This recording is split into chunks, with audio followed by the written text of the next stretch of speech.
The Illuminate Arts and Faith Conference in Chattanooga, Tennessee wants to help you find your tribe. Do you get way too excited about quoting Wendell Berry or C.S. Lewis in conversations with coworkers? Does your Spotify playlist include hymns, a little jazz, and a whole lot of Andrew Peterson? Join your tribe at Illuminate March 31 and April 1 for education and inspiration from speakers Russ Ramsey, Douglas McKelvey, John Hendricks, and others. Find a complete list of session topics and ticket information at southern.edu/illuminate. In 2024, I set out to meet as many poets as I could and spend an hour with each one. I got more than I bargained for, more insight, more clarity, more hope. It's proved to be one of the richest highlights of my life. 17 writers, 17 deeply human conversations that made me sit up and pay attention. Franz Kafka once said, if the book we're reading doesn't wake us up with a blow to the head, what are we reading for? A book must be the axe for the frozen sea within us. And that's what I hope this new book will do. I hope it wakes us up, my friends. I hope these conversations will be the catalyst for something to be reawakened, re-enchanted, and reinvigorated. It's called An Axe for the Frozen Sea, Conversations with Poets About What Matters Most. I'm Ben Palpin, and I hope you'll come and listen in as I spend a little time with poets like Lucy Shaw, Malcolm Guite, Dana Gioia, and Lee Young Lee. Pull up a chair at the table as we dig into what it means to write well and to live well. An Axe for the Frozen Sea is now available from Rabbit Room Press. Visit the store at rabbitroom.com, or better yet, ask about it at your favorite bookseller. But the idea of Jesus as word that became a kind of way to think through that. If Jesus is the guarantor of all meaning in the universe, and Jesus is a becomer, well, then meanings do too. And if we get to work with God shoulder to shoulder in that, then the ways that we get to participate in that becoming of the word is through that reading. Welcome to the Habit Podcast. Conversations with writers about writing. I'm Jonathan Rogers, your host. Dr. Tiffany Eberle Kriner is Associate Professor of English at Wheaton College in Illinois. She's also a farmer. Her new collection of essays is In Thought, Word, and Seed, Reckonings from a Midwest Farm.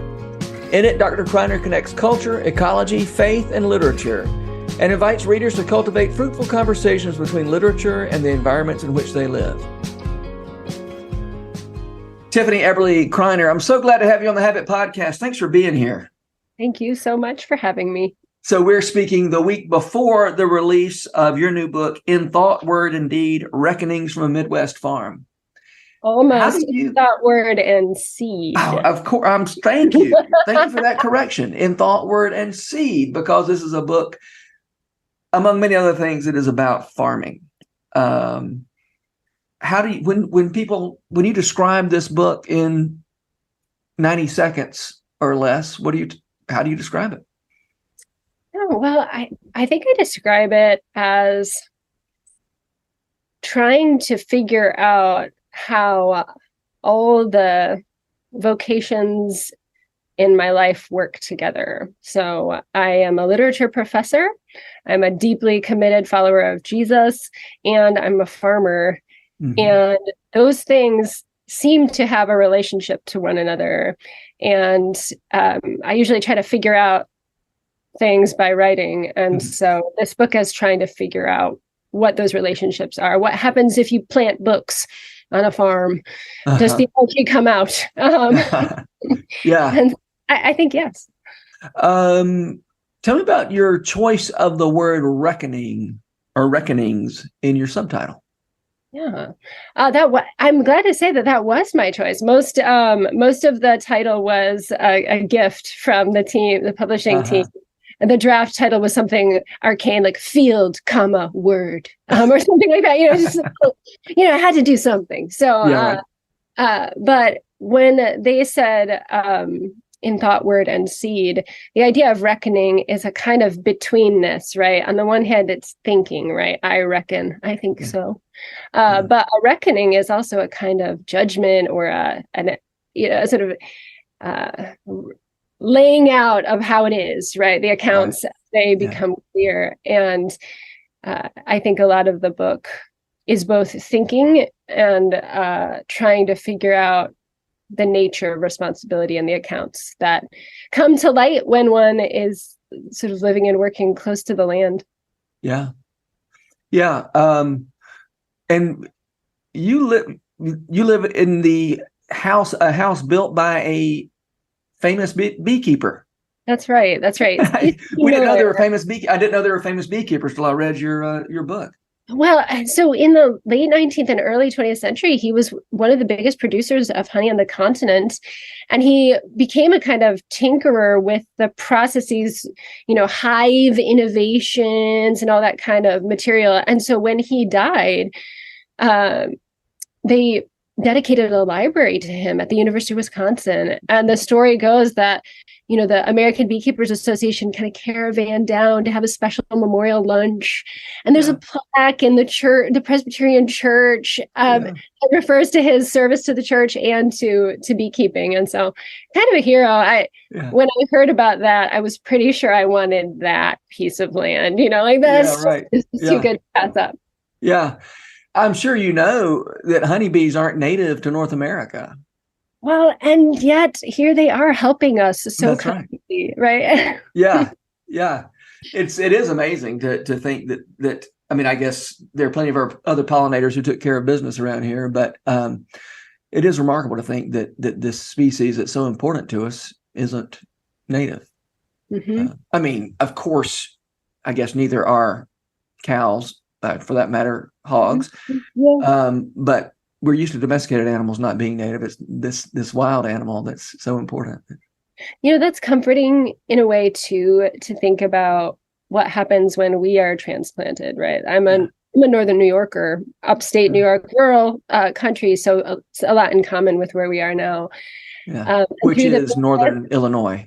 Yes, Northern Illinois. And the vicissitudes of life, and the providence of the Almighty have led us here. And I feel sometimes, when you enter into a small town, is it okay that you do? Not from around here, and feeling like one doesn't want to be an invader or a species that doesn't fit or doesn't help. And the idea of the honeybees generosity, I guess, in spaces like this and the way that we've kind of grown together, people and bees, makes me have a little hope that transplants can find soil that is accustomed to hawthorn. That's good. I love the way it's Thomas Gardner who wrote the foreword to your book, right? Yeah. His description of when he says Kriner's work roots itself in a specific place and attempts to lift its particulars up into meaning and vision and praise. Mm-hmm.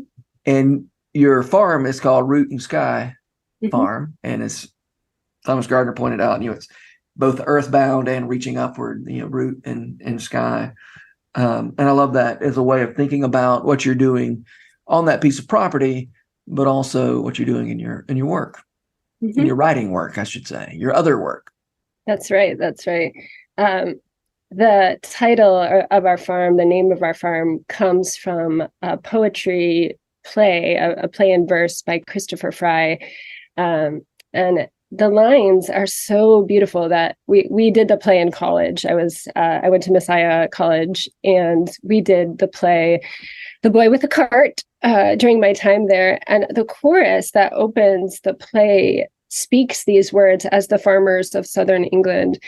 And they say, with God we work, shoulder to shoulder, God providing, we dividing, sowing and pruning, not knowing yet, but sometimes discerning. Discerning a little at spring when the bud with pointing finger shows the hand of God at the root, with stretching finger points the mood in the sky and root in joint action. And those lines have stuck with me through 20 some years, since that time, and have, I think, really defined a way of being a person in the world that I have taken as a writer, right?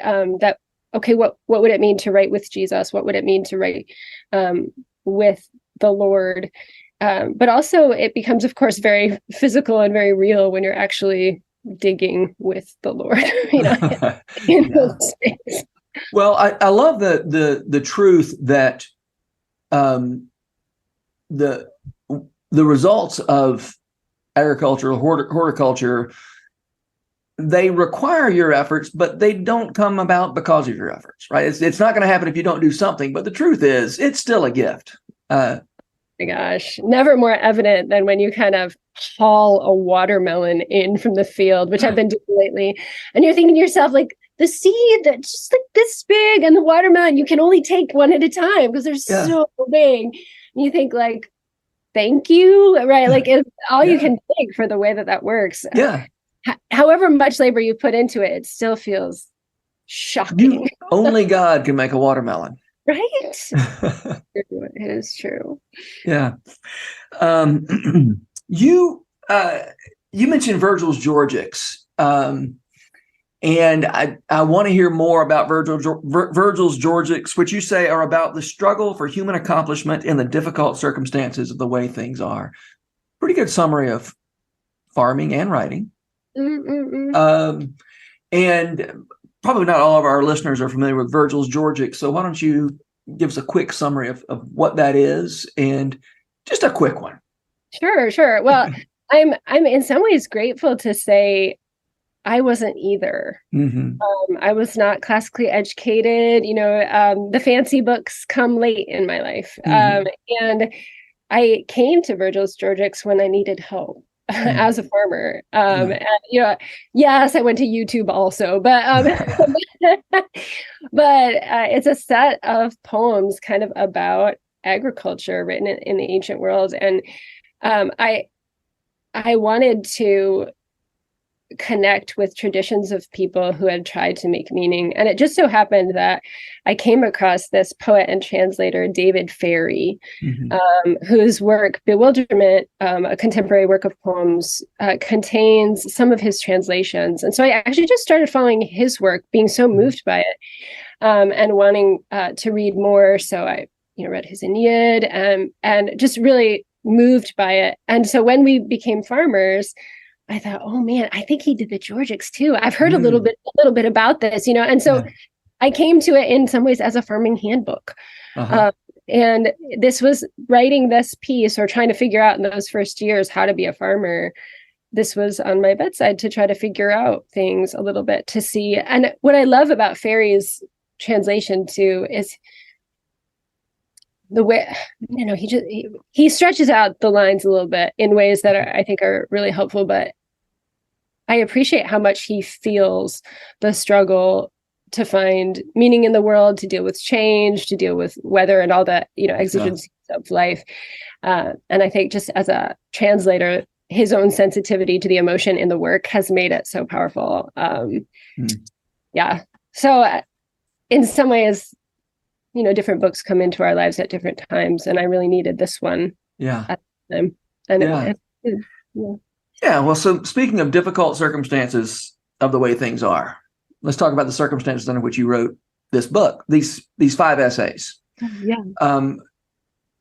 it's COVID lockdown, Black Lives Matter summer, in which you were involved just to some degree in some demonstrations and protests in a town that you describe as is it fair to say, a sundown town, right? It was, back in the day, it was a sundown town. And so, that especially chapter 2 was written during that summer, during that time, and kind of reflecting on the difficulties of safety, or the questions of safety, as they cross from sort of physical health into racial health of our nation. So all of those things kind of came together in that second essay.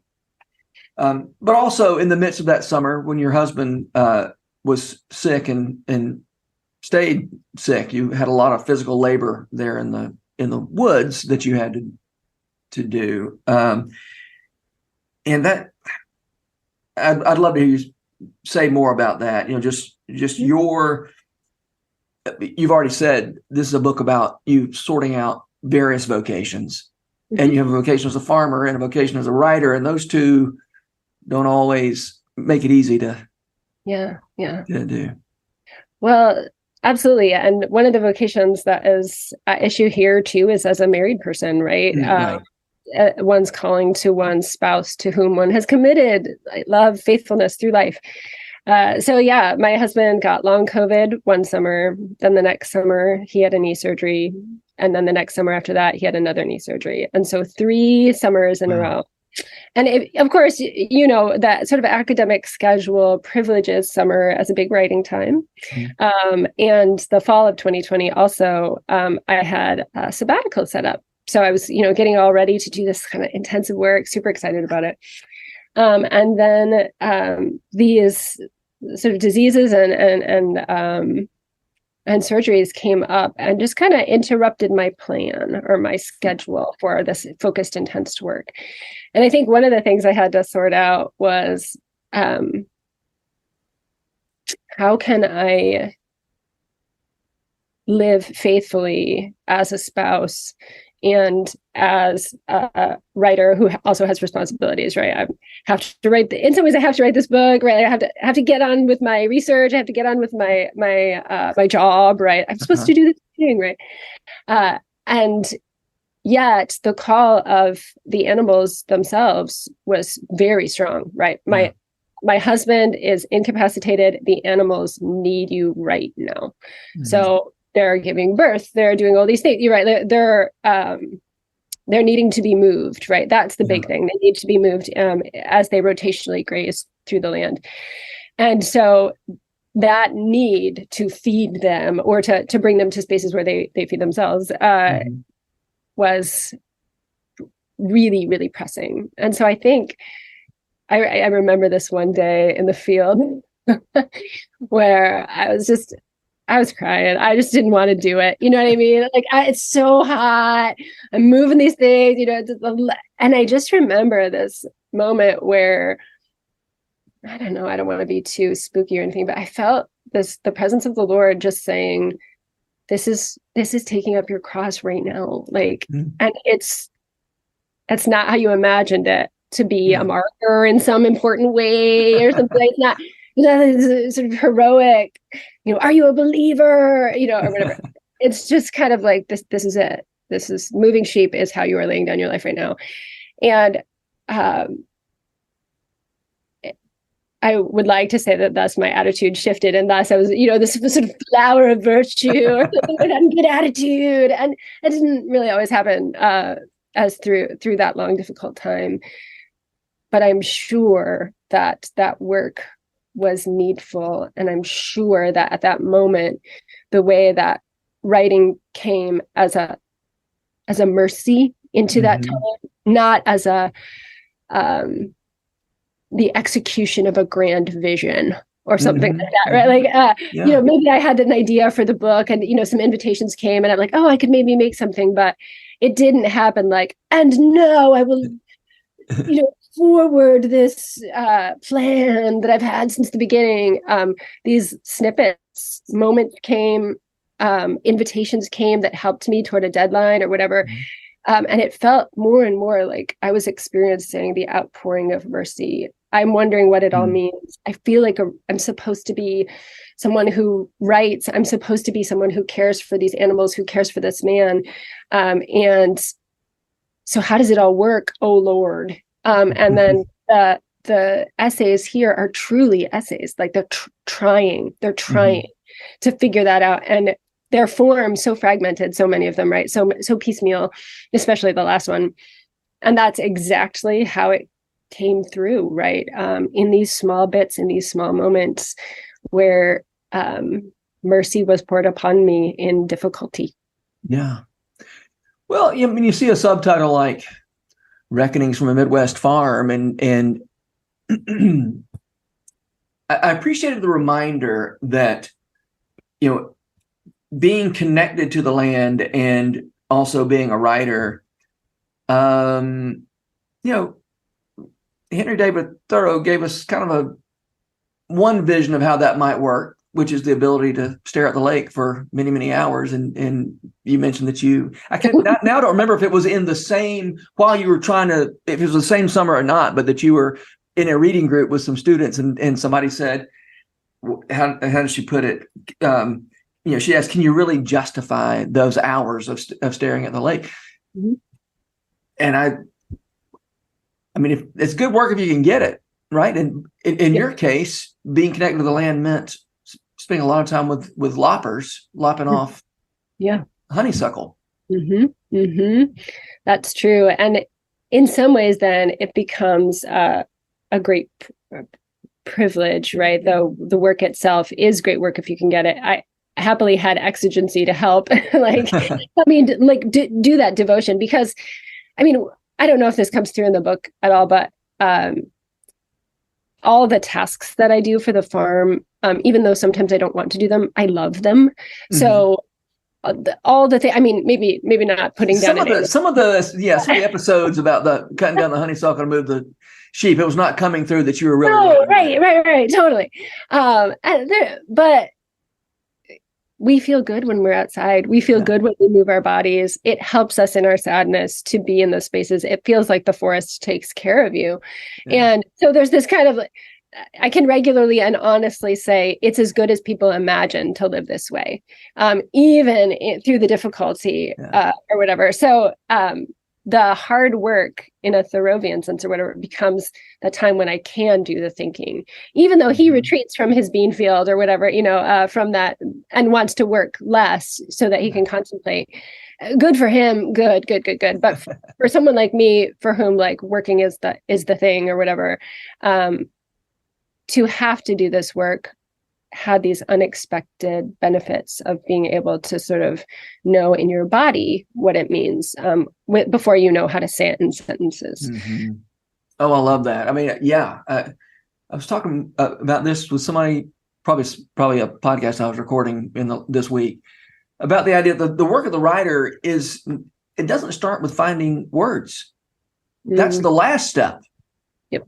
I mean, not always, but we think of writing, the work of the writer is putting together sentences. Well, you're putting together sentences to put into words experience, understanding, these things that are perhaps pre-verbal. I may be overstating the case to call it pre-verbal, but.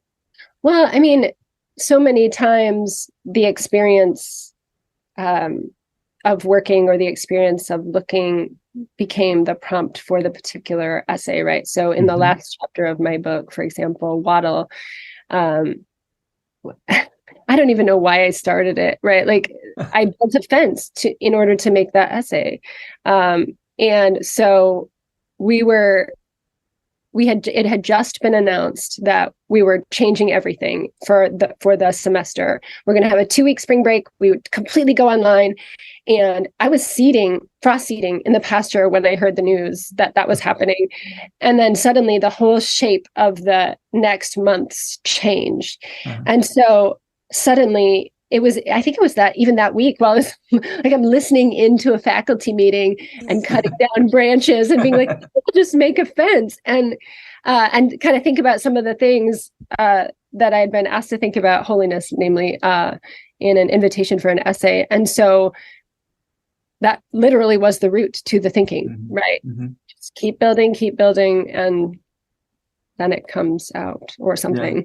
You select and arrange and that kind of thing. Yeah. Let me ask you about a suggestion you make in your book that is not, the meaning of it is not self-evident. So maybe you can sort of talk me through it. Okay. You suggest that where books are cultivated might matter, that it might make a difference whether a book is cultivated in one place rather than another. Mm-hmm. Tell me about that. What do you mean by that? Well, I think your answer is yes, it matters. Yeah. Where it was cultivated. Sure. So maybe the easiest way to talk about this is using a kind of metaphor of different groups of people. So if you read a book in a college classroom, is it different than reading it in your dorm later because you wanted to? Mm-hmm. Yeah. If you read a book when you're 20, is it different when you read it when you're 40? Heck yes, right? Especially what's a book that you experienced that with? What's a book that you? Oh yeah, so Moby Dick for sure, right? Made for middle age, made for the hard time. Like just yes. Yeah. For me, Walker Percy's Moviegoer, which I read at 20, I was like, yeah, that's fine. I like it fine. But then I read it when I was 40. I was like, oh, this is a book for people my age, not for people the age I was when I first read it. Totally. Yeah. So if a person can understand that, right, which all of us can, right, those differences, where, with whom you read it or at different times when you read it, I think that it makes sense to read a book in a small town versus in a big city, to read a book on a particular piece of land when you're thinking about that piece of land. The meanings are a little different. Like I certainly found that to be the case when I was, reading say Charles Chestnut in a college classroom with my students, and then suddenly became a farmer in this way that interacted with the themes. It's like, I've been wrong about that story so hard, and I didn't even know, so it sort of transforms because of the work I was doing in that space of land. And there's so many books coming out. One of my students out in the lobby just now is reading a book called Frankenstein in Baghdad, reading Lolita in Tehran, right? Like these spaces where you're kind of cultivating books in certain political environments, and I would suggest certain natural environments too. Why do people want to read Thoreau near Thoreauvian spots? Why do they want to, or think about it near a lake? Want to feel it in a particular way. For some reason, I was the first time I read book 2 of Paradise Lost, I was in the Okefenokee Swamp, and I mean that was 30 something years ago. And every time I read that part of the book poem, I think about the Okefenokee Swamp. Of course, I think about the Okefenokee Swamp pretty often anyway, but still. I mean, yeah. Well, it's funny because I think sometimes people get really stressed out about finding the original intention of a work or the meaning of a work as a kind of stable thing that they can like find it and like box that up and give it to somebody for Christmas. And I think if people just start to experiment a little bit with ideas like you just said, like I always think of the Okefenokee Swamp when I think of Paradise Lost Book 2. I mean, nobody else does that. Yeah, right? That's right. But you're seeing this little tiny thing about the text that maybe somebody else isn't seeing, some little phrase, and it's granting a meaning to Milton's text that he couldn't possibly have meant. But like it's not there. The language is there. It's evoking certain things in you. And so like bearing fruit in a new piece of ground. And I don't feel even remotely threatened by the idea that books can bear new and different fruit. I don't think it's opposite meanings or anything like that. So I'm not saying, it's horrifically different in some way from an intention, but it seems organic, natural to be like, when I read this book when I read this scripture with my small group, it had this special sort of moment because we were all going through that hard time together. It's beautiful. Yes, please. More. Well, this might be a good time to ask you a question I was going to save for later, but since we're on this subject, you wrote a previous book about the idea that, like the rest of creation, books have a place, have a future, rather, in the kingdom of God. And you say when we read books, we amplify, we preserve, we interpret, and we even judge and forgive those books. And then you say, in doing so, we participate in cultivating their meaning and purpose and the love of the Trinity. So I think I probably know what you're talking about, but I'd love to hear you say a little more about that, the future that books have in the kingdom of God. Totally. Well, so the idea came a little bit from the opening of the book of John in Scripture, right? In the beginning was the Word, and the Word was with God, and the Word was God. That section in English, at least, and I did some language study too, but it has this kind of riffing on the idea of being and becoming. He became flesh and dwelt among us. He was God, etc. The being and becoming become a way of moving through that text. And the idea that Jesus is the Word that is and becomes, that Jesus has a future, was thrilling to me. Through, say, Jürgen Moltmann's Theology of Hope would be one place that I was kind of thinking about the futurity of Jesus. That idea that Jesus, even after his resurrection, has a future, means that like our faith isn't static, the world isn't static. He is making all things new, right? There's this kind of becoming to all of creation. And of course, as someone who has been a Christian for a long time, have been thinking for a long time, how does the work that I do, or how might work that I'm considering doing, take part in a kingdom like that, where becoming is the way of it, right? And I grew up like service is the major way that we should go forward, right? And so even in grad school, it's like, should I just give this up? Like, I don't know that this is worthwhile. I had these dreams where there was a food pantry, and on the shelves, the canned goods were poems, right? Because I was just food pantry literature professor. Like, how can you justify? And of course, now I kind of do both. But but I needed to think about that. Like, how might this work? How can this crisis be reckoned? Should I just toss it all? But the idea of Jesus as word that became a kind of way to think through that.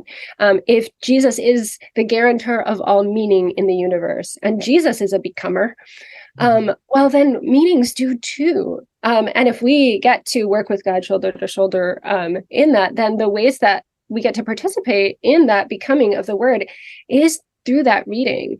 And that was a change for me in a way, right? Because I grew up as a reader who escaped with reading, right? I'll just hide away in the car after church when my parents were talking, or when people would come over, I'd kind of, run away and read. But I don't think that's the central way of it for the kingdom, right? That the fruitfulness of meaning in the love of the Trinity means the coming together, where meaning means more together when we talk about it together, when we read. And so the idea of the future of the word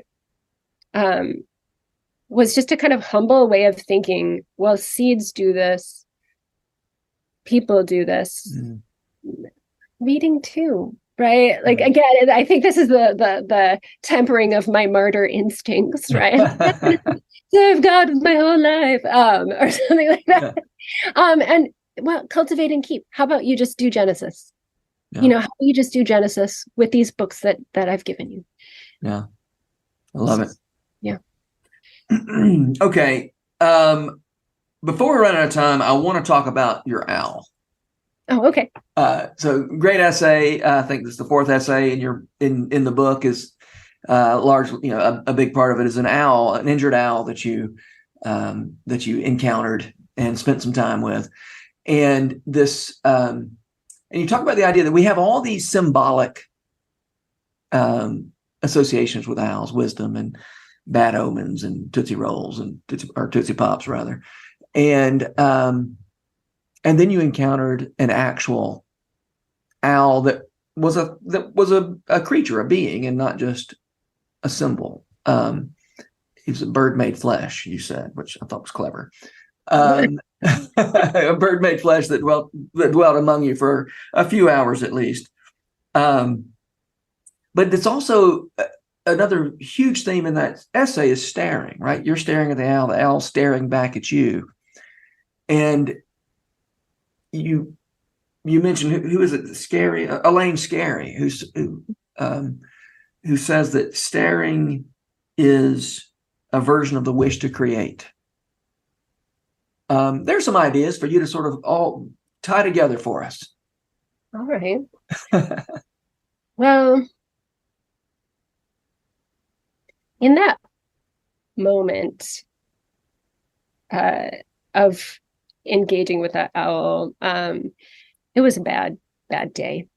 I was frantic about many things, feeling like so much going on, not getting to the work I want to. There's all this housework, there's all this other stuff, and this owl comes this owl comes down into our woods. My children happen upon it, and my husband sort of calls me out. And it's clear that this owl needs care. Another kind of urgency that allows me to do some looking.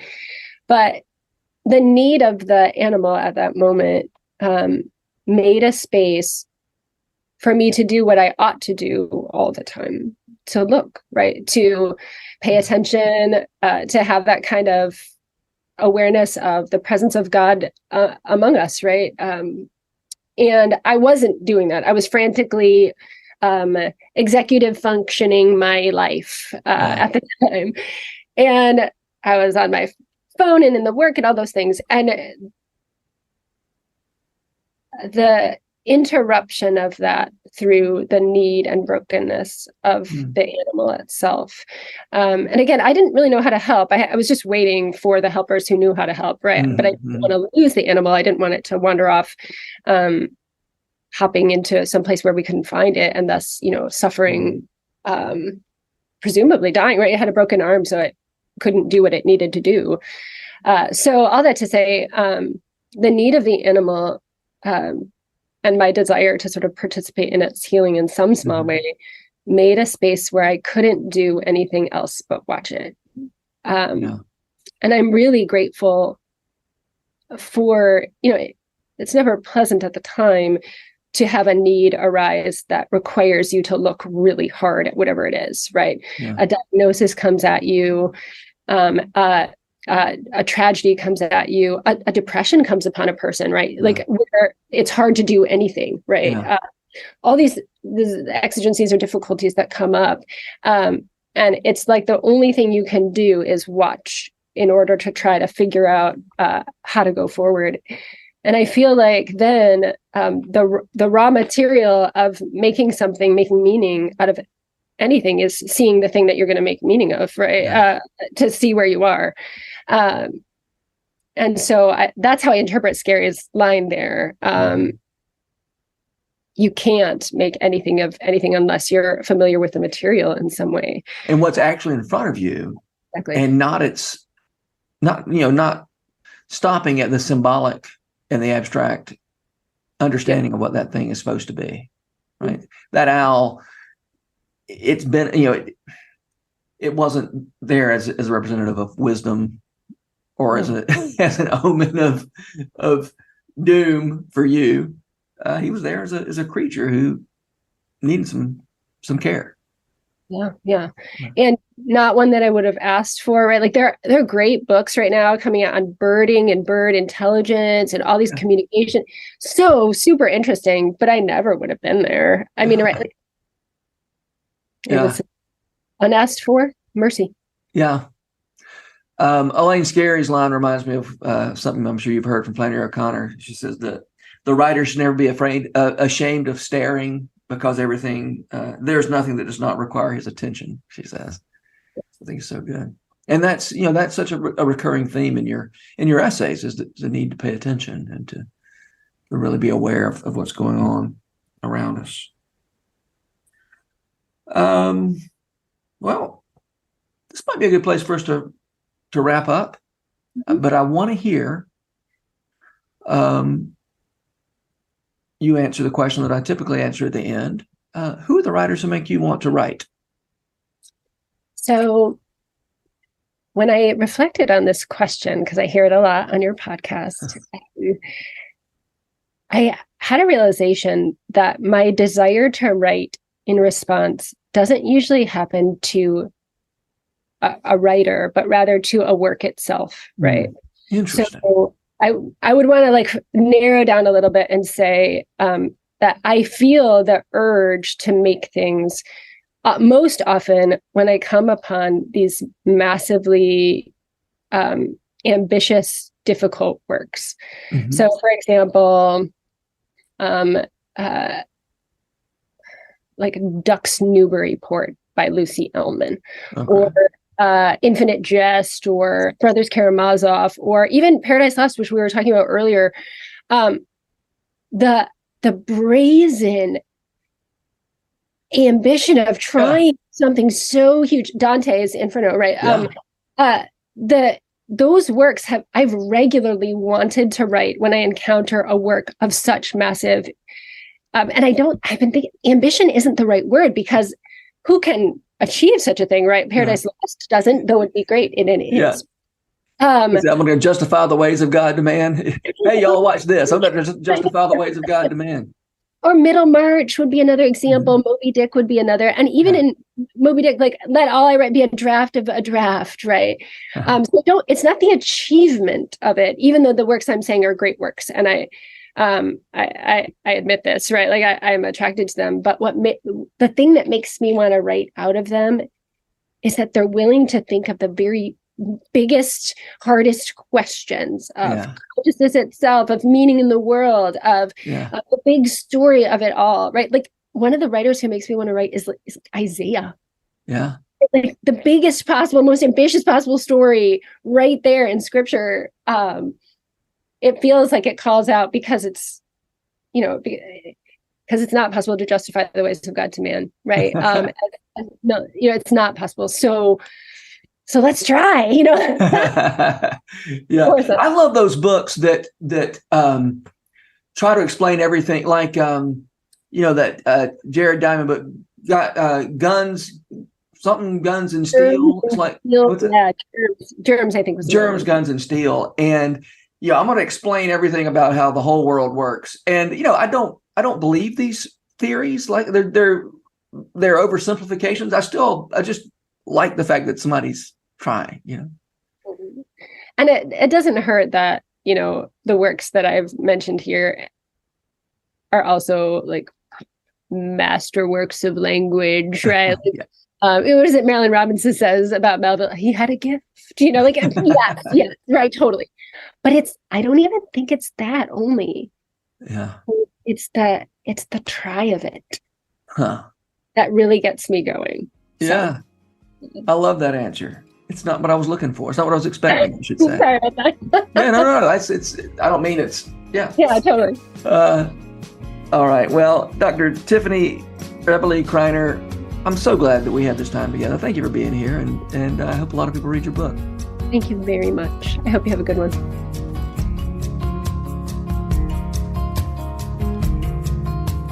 This podcast is brought to you by The Rabbit Room, where art nourishes community and community nourishes art. And all our podcasts are made possible by the generous support of our members. To learn more about us, visit rabbitroom.com. And to become a member, rabbitroom.com/donate.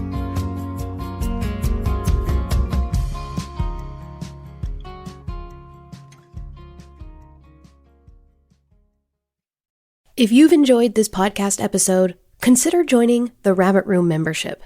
Your membership helps sustain this community, funding everything from publishing and podcasts and theater productions to events and programs that support artists who create with a Christ-centered vision. We'd love to have you on board. Learn more at rabbitroom.com/member.